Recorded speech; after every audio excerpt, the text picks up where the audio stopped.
அனைவருக்கும் வணக்கம். இன்றைக்கி நான் சொல்ல போகிற பதிவில் என்னங்கன்னா, எங்கள் சொந்தக்கார பாட்டி மாமியா அந்த மாதிரி ஒருத்தர் இருக்காங்க. அவங்க வந்து 80 வயசாச்சு. ஆனால் தனியாக இருக்காங்கன்னு ஃபீல் பண்ணிக்கிறதில்ல. 4 பசங்க இருக்காங்க. 4 பசங்க இருந்துமே அவங்கள கண்டுக்கிறதில்ல.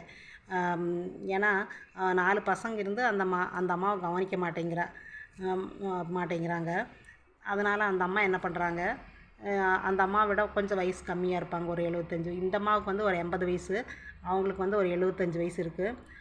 அவங்க வந்து அந்த அம்மாவுக்கு வீடு வாசலில் வசதி இல்லாத அம்மாவை கூட வச்சுட்டு, இந்த அம்மாவுக்கு துணைக்கு ஆளாச்சுல்ல, அதனால் வந்து துணைக்கு ஆள் இருக்கனால அந்த பாட்டிக்கு இந்த பாட்டிக்கு 10,000 ரூபா வாடகை வர்றதுனால நம்ம பசங்களை கண்டுக்கணும் அப்படின்ட்டு இவங்க தனியாக சமையல்லாம் செஞ்சு சாப்பிட்டு, பக்கத்தில் கடையில் இருக்குது, கடையில் வந்து எல்லா மளிகை சாமானை வாங்கிக்கிறாங்க.